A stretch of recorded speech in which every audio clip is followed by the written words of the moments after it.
je te dirai ce que tu deviendras. Choisis-moi, je suis le livre, j'ouvre la connaissance immense. Choisis-moi, je suis le livre, maître. Bonjour chers amis amoureux d'un livre médité. Vous l'avez peut-être découvert par le cadre qui ne vous est pas habituel. Aujourd'hui nous sommes donc à Kipushi pour enregistrer une série d'émissions avec des jeunes. Ce sont des jeunes qui ont fréquenté la bibliothèque vacancière et qui nous feront un compte rendu de ce qu'ils ont eu à lire. Ils ont eu à partager avec des bibliothécaires entre eux. Et donc nous avons pu nous déplacer pour venir avoir un compte rendu. Et ce sera une émission toujours aussi intéressante que celle que nous vous proposons. Et aujourd'hui spécialement, nous recevons, ou nous sommes reçus, nous recevons un jeune qui a eu à lire un de bouquins dans la bibliothèque et qui va nous faire un compte rendu. Nous allons essayer d'échanger avec lui. Il s'agit donc de M. Mwamba Guélor. Il est élève en 4e année scientifique au complexe scolaire à l'Institut Mulumba Lupoji de Kipushi. Guélor Mwamba, bonjour et bienvenue. Bonjour, merci monsieur, j'espère que vous allez bien. Ça va. Alors déjà, la première question Guélor, ce serait de savoir comment tu as senti ta fréquentation à la bibliothèque. Est-ce que tu peux nous parler en quelques mots de la bibliothèque vacancière de Kipushi que tu as eu à fréquenter? C'était vraiment une expérience unique. Venir à la bibliothèque, pour moi, ça a toujours été un rêve, puisque je peux dire que je suis un amoureux de la lecture. J'aime trop la lecture. Durant mon temps libre, lire, ça m'inspire et ça m'aide à aller de l'avant. Et venir ici à la bibliothèque de Kipushi m'a permis de réaliser ces rêves. Pour la plupart, venir à une bibliothèque et s'asseoir, c'est ennuyant et la plupart des gens n'aiment pas. Mais pour nous, venir à cette bibliothèque ici a vraiment été une expérience remarquable, unique, je peux dire même inoubliable. La bibliothèque vacancière de Kipushi, malgré qu'elle n'était pas grande comme la plupart l'imagine, non, elle regorgeait d'assez de livres pour nous permettre à tous de lire tranquillement et de maîtriser ce qu'on disait. Et tu as eu à rencontrer des amis de l'école ou des amis de ton quartier à la bibliothèque vacancière? Oui, j'ai rencontré des amis de mon école, de mon quartier, bref, même des gens que je ne connaissais pas avant et que j'ai rencontrés à la bibliothèque. On a parlé, à faire connaissance, c'était vraiment magnifique. Alors, avant qu'on parle du livre que tu as eu à lire, avant l'existence de cette bibliothèque vacancière à Kipushi, est-ce que tu connaissais d'autres bibliothèques où tu pouvais aller et lire tranquillement? Il existe la bibliothèque de Saint-Charles. De l'autre côté, juste avant le stade qui se trouve à la cité. J'allais quelquefois récupérer un livre que j'allais lire à la maison. Mais je me rends compte que dans le quartier, il y a trop de bruit et ça m'empêchait de lire tranquillement. Donc tu préférais aller à la bibliothèque où c'était beaucoup plus tranquille que de rester à la maison où il y a trop de bruit dans le quartier. Oui. Alors quel est le livre que tu as eu à lire à la bibliothèque et que tu vas devoir partager avec moi? Parmi tous les livres que j'ai à lire, celui qui m'a le plus touché, que je désire du plus profond de mon cœur partager avec vous, c'est le livre qu'il avait tapé. Oui. Alors, très chers amis, téléspectateurs, amis auditeurs, nous allons partager avec M. Guélor du livre de Zaminga, un auteur connu de la population congolaise. Zaminga Batukezanga, un auteur de renom que nous avons eu tous le temps de connaître. Nous avons eu à lire ses livres et Guélor aussi a lu son livre et donc il va devoir partager avec nous sa lecture. Et cher Guélor, de quoi est-ce qu'il a été question dans 1000 km à pied de Zaminga? Dans ce roman 1000 km à pied, on parle d'un jeune homme nommé Itel. Comme la plupart des jeunes hommes qui sont nés en RDC, après leurs études, désirent toujours aller plus loin. Qu'est-ce que je veux dire par aller plus loin? Ils désirent toujours quitter le pays, aller découvrir d'autres horizons. Mais dans le cas de ce jeune homme, il a décidé d'aller s'installer en Europe, où il va finir ses études supérieures, mais un événement va venir chambouler sa vie. C'est quand il découvre que dans son pays, une rébellion a pris naissance. Et apparemment, cette rébellion a emporté sa famille. Le jeune sera déboussolé et va décider de s'installer définitivement en Europe.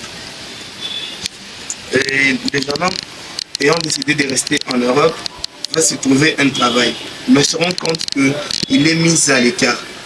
Dans ce travail, les Européens sont plus privilégiés que les Africains. Pourquoi? Parce qu'en Europe, il fait face à ce qu'on appelle le racisme. Il est considéré comme inférieur juste par sa couleur de peau. Le jeune homme va essayer de persévérer, mais se rend compte que c'est trop compliqué. Il va décider de revenir dans son pays. Il revient dans son pays, en RDC, plus précisément la capitale qui est Kinshasa. Il va élire domicile à Kinshasa et une autre lettre va parvenir jusqu'à lui disant que peut-être ses parents n'avaient pas été tués au cours de la rébellion et qu'ils étaient toujours en vie. Le jeune homme va envoyer son frère pour une confirmation et son frère revient, confirme que ses parents sont toujours en vie. Et qu'elle fait le nécessaire pour que ses parents viennent à Kinshasa. Ses parents viennent à Kinshasa et Ikel partage avec eux des bons moments, à l'exception du cas où ils ont été victimes d'un vol. Ça, je ne vais pas trop en parler puisque ça me prendra trop de temps. Tu peux en parler, tu peux parler avec nous, ça nous fera que du bien. Ils vont décider de visiter la capitale. Et au cours de leur visite, ils vont rencontrer un groupe de voleurs. Okay? Le groupe de voleurs va remarquer que ses parents étaient des villageois. Et comme ils étaient assez naïfs, ils ont décidé de les voler peu à peu. Au cours de la visite, ils pris d'ambition de présenter les articles qu'ils rencontraient à ses parents. Mais au fur et à mesure qu'ils avançaient, les voleurs s'approchaient peu à peu de son père et lui dérobaient ses affaires. Même cas pour sa mère. Ils dérobaient peu à peu ses affaires, lui priant de leur remettre parce qu'ils vont lui en débarrasser, qui faisait trop chaud. Ils vont commencer par ça en disant: monsieur, vous pouvez me remettre votre lettre histoire que je puisse la déposer dans votre voiture parce qu'il fait trop chaud. Et le père va tout lui ramener, même sa chemise et sa ceinture aussi. Les voleurs vont tout voler, y compris aussi des affaires que la mère dit qu'elle avait. Et les deux seront déboussolés tellement parce que ça arrive à la plupart des gens, surtout quand on sera dans une grande ville. Prenons le cas de Lubumbashi. Quand on se promène, souvent ça se produit dans les arrêts. Quand vous vous promenez, il y a souvent un groupe de gens qui vous tournent autour pour dérober vos affaires. Bon, ça va commencer maintenant, plus que ça existait déjà dans le temps. Ce que je peux dire concernant ce vol. Et partant de ce rôle-là, donc qu'est-ce que tu peux dire à des jeunes gens qui peuvent quitter par exemple le Kikuchi et un jour être à Lubumbashi? Qu'est-ce que tu vas leur demander? D'être prudents quand ils sont quand ils se retrouvent dans un environnement comme ça? Oui, ils doivent être prudents mais aussi veiller sur leurs affaires. C'est par négligence que les parents duquel ils sont fait voler leurs affaires. Donc ils doivent être prudents et aussi surveiller toujours leurs affaires. Et la suite de l'histoire de ce jeune homme, Ikel, après que ses parents soient venus de l'endroit où ils étaient supposés morts, qu'ils sont retrouvés à Kinshasa avec lui, après cette partie-là du vol, qu'est-ce qui s'est passé ensuite? Son père va décider d'aller rendre visite aux autres membres de sa famille, puisque Ikel était issu d'une famille de 4 enfants, dont 3 garçons et une fille. Il va décider de rendre visite aux autres et se rend compte qu'ils vivent péniblement. Comment on peut se permettre dans une même famille, l'un vit comme un roi et les autres vivent péniblement? Donc son père va régler les différends qu'il y avait entre lui et ses frères. Et qu'elle va prendre la décision d'assurer de meilleurs jours à sa famille. Et par ça, Ikel va décider de se transformer en chauffeur. Il y avait déjà une activité qui était la principale. Il va prendre une seconde activité qui sera la secondaire, celle d'être chauffeur. Il sera chauffeur de nuit, puisque la journée, il sera logiquement au travail et la nuit, il sera chauffeur. Mais au cours de son travail, Ikel va rencontrer quelques difficultés. Une fois, il va rentrer tellement tard à la maison, il sera trop fatigué le lendemain pour se rendre au travail. Sa femme va aller plaider auprès de son patron disant qu'elle est malade, mais le patron connaissait déjà cette ruse. Vous savez que la plupart des employés faisaient ça et le lendemain, ils étaient très fatigués pour se rendre au travail. Et sa femme ayant plaidé, le patron refusa et il renvoya Ikel. Ikel se retrouva sans son emploi principal, donc va prendre sa voiture et va en faire son action principale. Oui.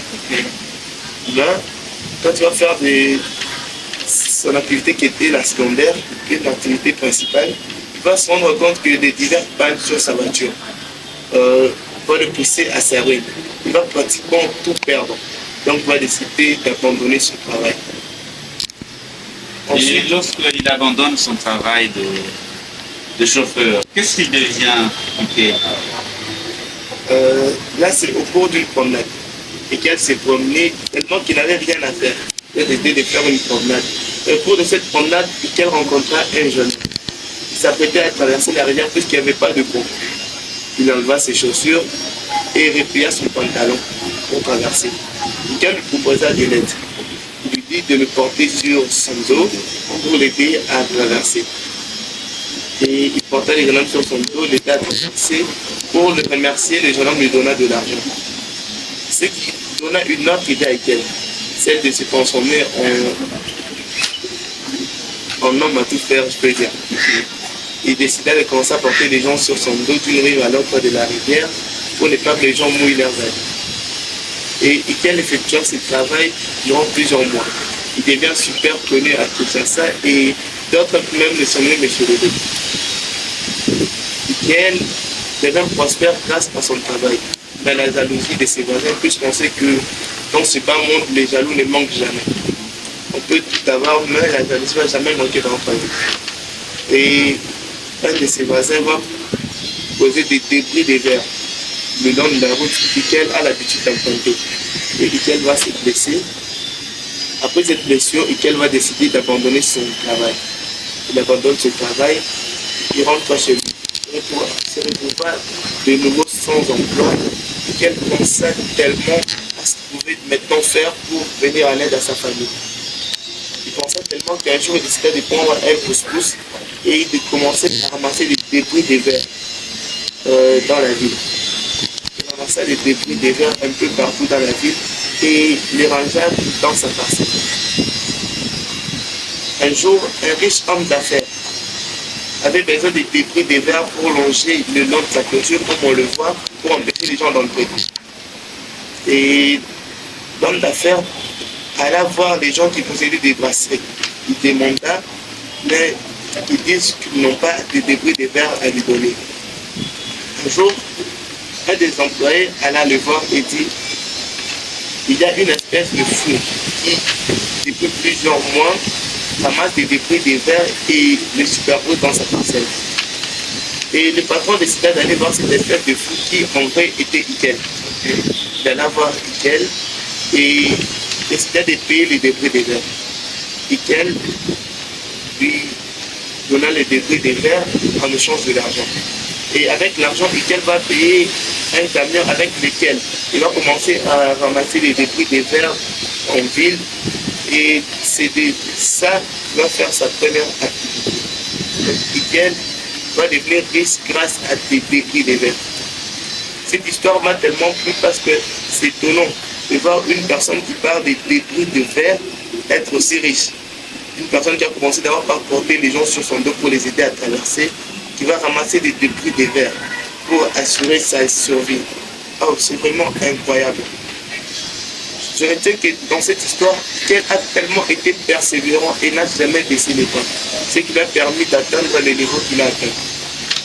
Et après la lecture de ce roman, qu'est-ce que tu peux partager avec nos amis qui nous regardent, ceux qui nous écoutent, de la leçon morale que tu as eu à tirer pour toi, qui t'a vraiment marqué et que tu aimerais partager aussi avec les autres? La leçon morale que je peux dire, c'est la persévérance.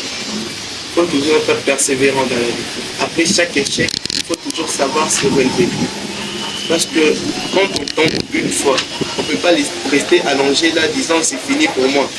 Non, tant qu'il y a de la vie, il y a de l'espoir. On doit toujours avoir l'espoir et aussi se relever, toujours aller de l'avant. Tant qu'il y a la vie, il y a de l'espoir, toujours se relever pour aller de l'avant.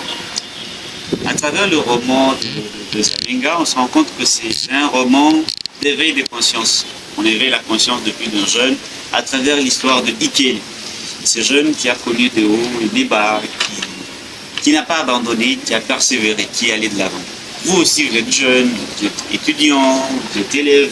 Ce n'est pas parce que vous avez échoué, vous avez repris une promotion que vous ne pouvez pas réussir. Eh bien non, ça ne sert à rien de pouvoir abandonner.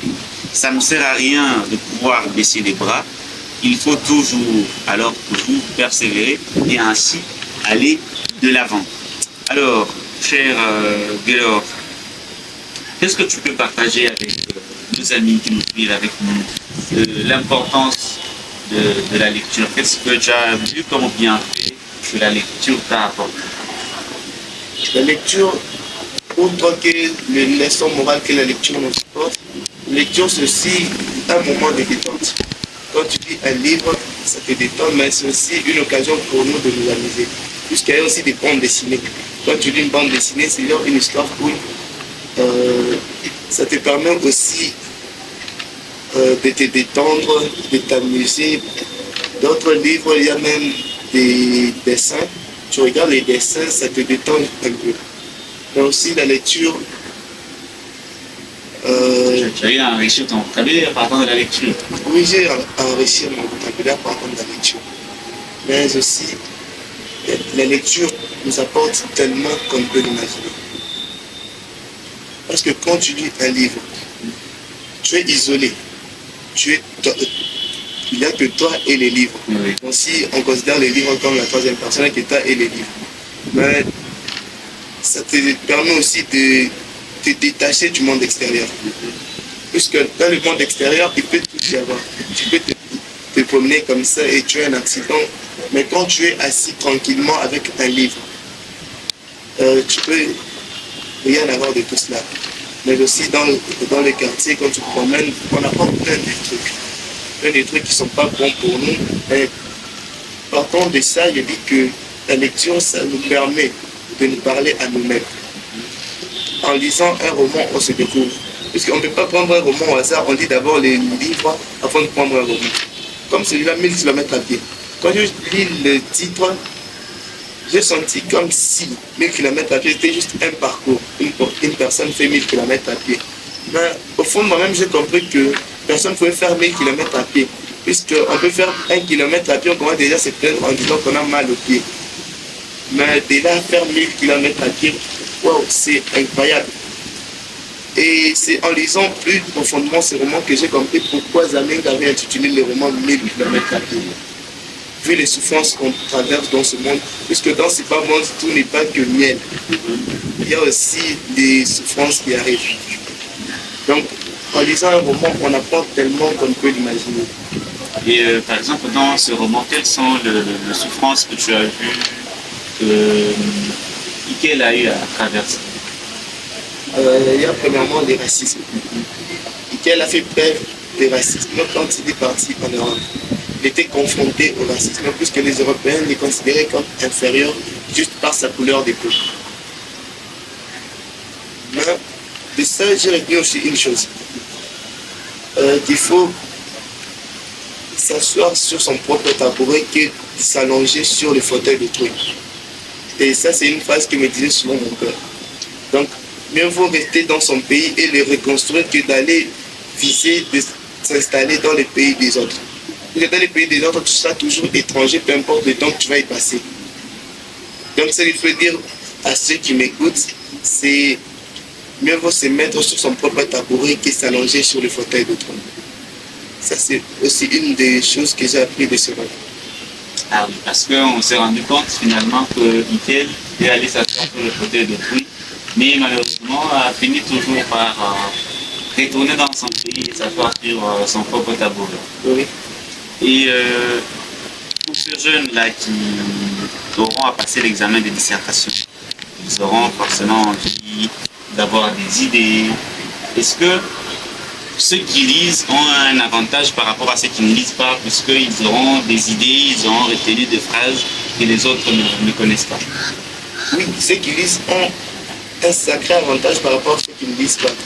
Pourquoi? Parce que, outre les romans, il y a aussi des livres de sciences. Puisque à l'exéta, c'est facile de poser un sujet qui porte sur la science. Sur la science, sur la vie. Les romans, en général, nous parlent de la vie. Mais il y a aussi d'autres livres qui nous parlent de la science et de la connaissance. Donc ceux qui lisent ont un avantage par rapport à ceux qui ne lisent pas. Outre qu'ils enrichissent leur vocabulaire, mais ça leur permet aussi d'exploiter divers sujets. Ah oui, donc ils ont quand même une variété de mots parce qu'ils ont enrichi leur vocabulaire par la lecture. Ils ont... Est-ce qu'à Kipushi, il y a une librairie où les jeunes de Kipushi peuvent aller acheter un livre, où il y a un espace où les gens peuvent aller acheter un livre et l'avoir chez lui et les livres comme ça? Non. Il n'y a pas de librairie au vrai sens du terme. Mais des gens se promènent souvent avec des livres qui sont en train de vendre. Souvent, ce sont des livres de ils se promènent en train de vendre, mais la plupart des gens, ne connaissant pas l'importance de la lecture, négligent souvent ces gens qui passent avec des livres. Et toi, aujourd'hui, tu connais l'importance de la lecture, tu as fréquenté la bibliothèque vacancière. Qu'est-ce que tu peux dire à ces jeunes qui négligent la lecture, qui disent que la lecture, c'est juste pour perdre son temps avec deux livres? Qu'est-ce que tu peux dire à ces jeunes-là? Normalement, la lecture, c'est pas... On ne perd pas son temps avec un livre. Un livre, on est en train de parler au livre, et les livres nous parlent. Les livres nous parlent suite aux écrits qui sont dans ces livres. Donc, on se nourrit de ces livres. Voilà pourquoi on utilise souvent l'expression « rat de bibliothèque ». Les rats se nourrissent des pages, mais nous, on se nourrit de la connaissance qui est retenue dans ces livres.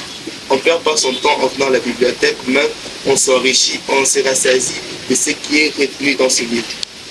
Alors, chers amis, téléspectateurs, amis auditeurs, vous avez compris le témoignage de Dieu Léon. On ne perd pas son temps en lisant. On vient apprendre et on gagne un maximum de connaissances. Donc, vous êtes à la maison, n'hésitez pas à vous rendre dans une bibliothèque la plus proche de chez vous, où vous pourrez aller découvrir des livres, où vous pourrez vous enrichir scientifiquement, vous allez apprendre des histoires de vie qui vont vous marquer, comme l'histoire que Gelor vient de partager avec nous, le roman des Amélias, 1000 km à pied. Il nous a expliqué même l'intérêt du titre, que 1000 km à pied, c'est un titre qui a attiré son attention, parce que s'est posé la question de savoir comment peut-on faire 1000 km à pied. Parce qu'au bout d'un, 2, 3 km, on se plaint du fait que les pieds font mal. Mais là, on est allé jusqu'à 1000 km. C'est simplement la persévérance. Donc, il faut persévérer. Revenons toujours à Michael Gelor. Il a connu le racisme, puis il est rentré. Qu'est-ce qui a permis à Michael de persévérer? C'est le fait qu'il a tout perdu, ou il y a eu quelque chose d'autre qui l'a permis de pouvoir toujours persévérer et enfin de réussir? Ce qui a permis à Michael de persévérer, c'est qu'il s'est toujours pris comme un pilier de la société. Dans la vie, il faut toujours persévérer, se croire supérieur et ne pas se sous-estimer. Croire en soi. Oui, croire en soi. Est-ce que si aujourd'hui on posait la question à Gelor, tu es en 4e année littéraire, c'est-à-dire en dernière année, est-ce que tu as confiance en toi que tu réussiras avec brio cette année scolaire? Qu'est-ce que Gelor dira? Oui, j'ai confiance en moi et je sais que je réussirai cette année. Et on arrive petit à petit vers la fin de ce magazine. Nous nous sommes déplacés à Kipushi pour parler avec des jeunes qui ont fréquenté la bibliothèque vacancière Et Gaylor nous a parlé en long et en large du roman des Américains. 1000 km à pied. N'hésitez pas à faire un petit tour à la librairie Pauline, à Lubumbashi, sur l'avenue Lomami au numéro 48. Vous trouverez le livre dont nous avons échangé avec Gaylor. Chers parents, pendant cette période, surtout de la reprise de cours, de la reprise de classe, n'hésitez pas à chercher de petits bouquins pour vos enfants. Gaylor nous l'a dit, vous avez vu par vous-même. Il a dit que la lecture lui a permis d'enrichir non seulement son vocabulaire, d'être cultivé, il a découvert une autre culture dans le livre qu'il ne connaissait pas, mais grâce à la lecture, il a eu à découvrir un livre. Grâce à la lecture, il a eu à découvrir un autre monde et il n'y avait que lui et le livre et il s'est évadé avec la lecture. Si vous faites un tour sur notre page YouTube, notre chaîne YouTube Un livre mille idées, et en défilant les vidéos, vous vous rendrez compte qu'il y a une émission à laquelle nous avons consacré un temps, nous avons parlé de l'intérêt, de l'importance du trésor caché dans la lecture. Et Gaylor nous en a parlé de quelques-uns. Donc n'hésitez pas vous aussi à parler avec vos enfants, parler des lectures, parlons de livres avec nos enfants. Ne nous arrêtons pas que à nos smartphones, ne nous arrêtons pas que à la télévision, mais ayons aussi un petit temps pour la lecture. Alors, cher Gaylor, tu as fréquenté la bibliothèque, tu as vu ce que cela t'a apporté. Est-ce que tu vas abandonner la bibliothèque ou tu vas continuer à fréquenter régulièrement la bibliothèque quand tu as le temps? Je continue à fréquenter régulièrement la bibliothèque, puisque, comme je l'ai dit auparavant, la lecture, c'est pratiquement une partie de ma vie. Ça fait partie des 3 choses que j'aime le plus au monde. Est-ce que un jour, Gaylor voudrait aussi écrire un roman comme celui qu'il a lu? Papa, bon, si Dieu me le permet, je le ferai. Si Dieu te le permet, tu le feras. Et donc, il faut toujours croire en toi, comme tu as dit. Ce qu'il faudrait retenir, chers amis téléspectateurs, amis auditeurs, comme leçon morale, c'est que dans la vie humaine, nous devons toujours savoir mettre notre connaissance apprise autour d'un profit. Et comme le cas duquel il a eu à mettre son savoir au profit de la nation, et nous avons vu que cela l'a permis, malgré les nombreuses difficultés qu'il a eu à rencontrer, à excéder vers la vie. Et nous avons vu que dans ce roman, et même dans notre vie de chaque jour, notre continent a des réalités tout à fait particulières. Nous avons nos us et coutumes qui sont différents d'autres personnes, et cela nous rappelle au respect des uns des autres. Respecter l'autre en tant qu'humain, même si là où il s'est retrouvé, on ne l'a pas respecté en tant qu'humain, il a connu les racismes et tout ce qui gravite autour. Donc, à travers ce roman, Zaminga nous appelle à éviter de vivre ou même de tomber dans la dépravation scandaleuse de mœurs. Il nous invite à vivre dignement et surtout à être persévérant. Cher Gaylor, nous sommes très contents d'avoir échangé avec toi. On espère que ce n'est pas la première et dernière fois qu'on vient pour une restitution d'une lecture comme celle-ci. On espère que prochainement, si on vient, tu pourras partager avec nous un autre livre que tu auras lu. Oui, espérons-le, puisque pour moi aussi, c'était un honneur de pouvoir parler avec vous de ces livres. Parce que la lecture, c'est toujours quelque chose qui mérite d'être partagé.